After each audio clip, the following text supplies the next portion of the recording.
let me say this. I don't care about people in Hollywood walking the red carpet. I don't care who they sleep with when they get divorced, how many kids they have. I could care less. What I'm concerned is the state that we're in. And it bothers me as I look at Twitter and I read Facebook how in the last election that individuals felt that Republicans would do a great job in the office, especially the one of governor. And here's where I have a problem at, as I say. If they are giving the president hell with the Affordable Care Act, which will assist people who don't have medical insurance because a lot of companies has went overseas, they have shut down because of recession, and it's hard to regroup, and people's unemployment have been terminated, so you can't afford health insurance. And hi, minimum wage has just went up. You have a new message. So how can you really say that it's beneficial? Now, what I said in my comments that got them riled up was about the minister stepping up to the plate and supporting openly. And so somebody gave a comment that they've always been in politics. But then this is what I told them. The problem did not happen overnight, as I stated.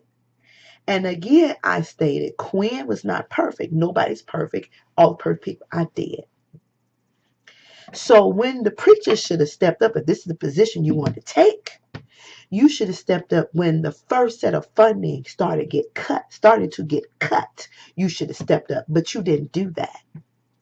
When the community was being lacked in representation, you didn't do that.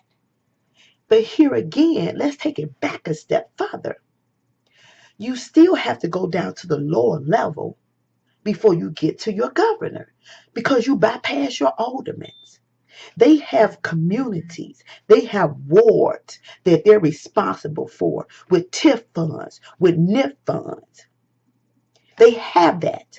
And if they don't spend that adequately to represent your community, how can you jump up to the governor, bypass the mayor, and bypass the alderman?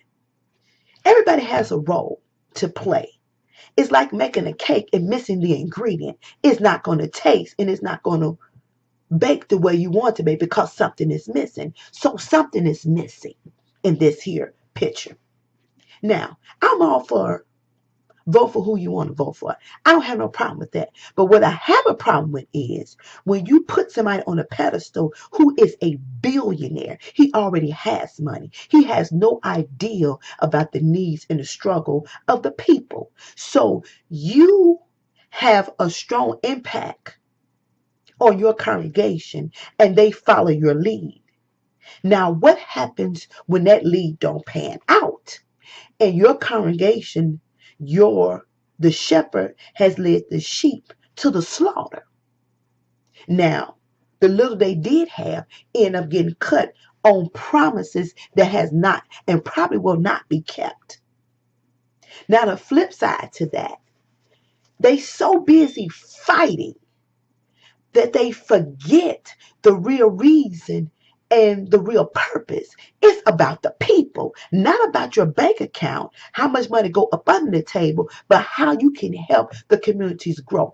If this is a thriving community that is estimated at a value of $1 billion, they don't need no help.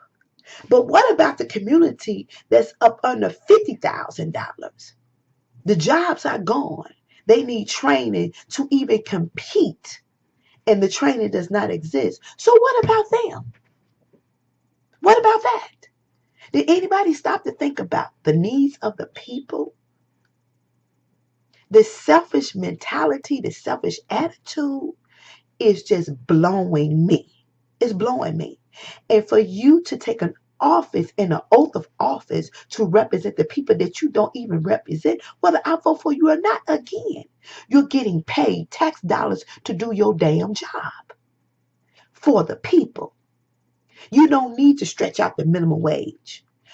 You should have been raised it years ago. People are struggling. Y'all raise y'all salary with no question whatsoever. So what is the problem by meeting the needs of the people so they can survive?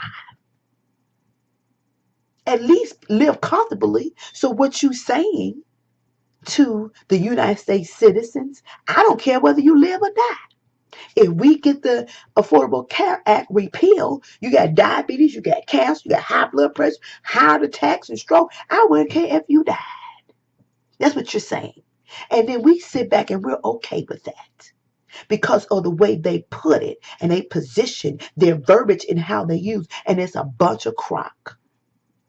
If they get your vote and you put them in office and then you put them in office and I'm the 1% who didn't vote for them and they win, then you represent me too, then your ass needs to work for your doggone check. And we need to make them work for it because they are our employees.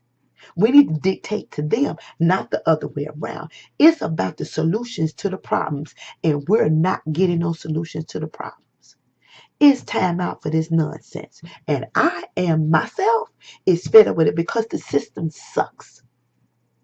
It sucks. It stinks. It's unbalanced and it's unfair. Bottom line.